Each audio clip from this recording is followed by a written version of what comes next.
ಇನ್ನು ಆ ಕಡೆ ದರ್ಶನ್ ಅವ್ರದ್ದು ಅವ್ರ ಜೈಲೂಟನೇ ಸದ್ದಿಕ್ಕಂತೆ ಮುಂದೆ 25ನೇ ತಾರೀಕುವರೆಗೆ.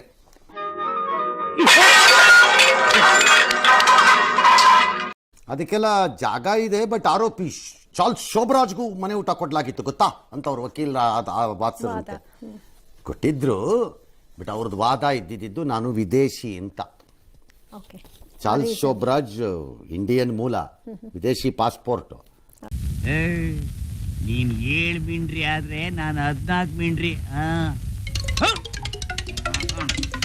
ಏನೇ ಆಕ್ಷೇಪ ಹಾಕಿದ್ದಾರೆ. ಅಲ್ರಿ ಅವ್ರಿಗೆ ಹುಷಾರೇ ಇಲ್ಲ ಅಂತೀರಿ, ಅವ್ರಿಗೆ ಹುಷಾರಿದ್ದಾರೆ, ಅವ್ರ ಕೈ ಮುರಿದಿದೆ ಅಂತೀರಿ, ಎಕ್ಸ್ರೇ ತೆಗೆದ್ರೆ ಏನೂ ಆಗಿಲ್ಲ, ಬೇದಿ ಆಗಿದ್ರೆ ಎಲ್ಲೂ ಬಂದು ಟ್ರೀಟ್ಮೆಂಟೇ ತಗೊಂಡಿಲ್ಲ, ಏನೂ ಇಲ್ಲ, ಯಾಕೆ ಊಟ ಅಂತ ಈ ಕಡೆಯವರಿಂದ ಗಲಾಟೆ.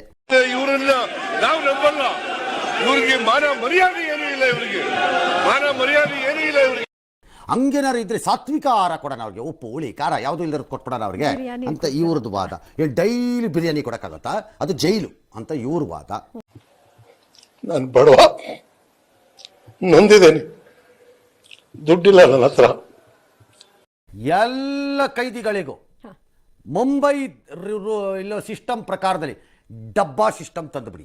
ಯಾವನೇವನು ಗೊತ್ತಿಲ್ದಿರ ಭಾಷೆಯಲ್ಲಿ ಏನೇನೋ ಮಾತಾಡ್ತಾವನೆ. ಡಬ್ಬಾ ವಾಲಾಸ್ ಅಂತಿದ್ದಾರೆ. ಡಬ್ಬಾ ಅಂದ್ರೆ ನಮ್ಮ ಪದ ಡಬ್ಬಾ ಅಲ್ಲ, ಡಬ್ಬಾ ಸಿಸ್ಟಮ್ ಇದೆ ಅಲ್ಲಿ ಮುಂಬೈಯಲ್ಲಿ. ಡಬ್ಬಾ ಮನೆಯಿಂದ ಡಬ್ಬಾ ಅಲ್ಲಿ ತಂದು ಅವ್ರವ್ರ ಆಫೀಸಲ್ಲಿ ಕೊಟ್ಬಿಡ್ತಾರೆ. ಅಯ್ಯೋ ಮುಂಡೆ ಮಕ್ಕಳ, ಯಾಕಂದ್ರೆ ಜನ ಚೇಂಜ್ ಕೇಳ್ತಾ ಇದಾರಲ್ಲ ಸರ್. ಸೂಪರ್ ಸಿಸ್ಟಮ್ ಅದು. ಅವ್ರನ್ನ ಕರೆಸಿ ಕನ್ಸಲ್ಟ್ ಮಾಡಿ ಎಲ್ಲರಿಗೂ ಈ ಸ್ಕೀಮ್ ಕೊಟ್ಟಿದ್ದೀವಿ, ತರ್ಸ್ಕೊಳ್ರಿ ನೀವು ಅಂತ ಬಿಡ್ಬಿಡ್ರಿ ಅಂತ ಕಡೆಗೆ ಅಷ್ಟು ಕೈದಿಗಳು ಡೈಲಿ ಬರ್ತದೆ. ಸುಮ್ಮನೆ ಯಾಕೆ ಗೋಜ್ಲು ಕೋರ್ಟ್ ಹೋಗೋದು ವಾದ ಮಾಡೋದು. ನೀನು ಮಾತು ಏನಾರು ಕೇಳಿದ್ರೆ ಮುಂಡ ಮುಚ್ಕೊಂಡು ಹೊಡೋಗ್ತೀನಿ ಕಣಲೇ ಒಡೆ. ನನಗೆ ಸ್ವಲ್ಪ ವಿಶೇಷವಾದ ಕೆಲಸವಿದೆ, ಹೋಗಿ ಬರಬೇನು. ಇದು ಮನಸ್ಸಿಗೆ ನಾಲ್ಗೆಗೆ ಮಧ್ಯ ಇರೋ ಫಿಲ್ಟರ್ ತೆಗೆದಾಕ್ಬಿಡುತ್ತೆ, ಒಳಗಿರೋದೆಲ್ಲ ಹೊರಗೆ ಬರುತ್ತೆ. ನನ್ನ ಪ್ರಕಾರ ಇದೇ ಗಾಡ್ ದೇವ್ರೇ.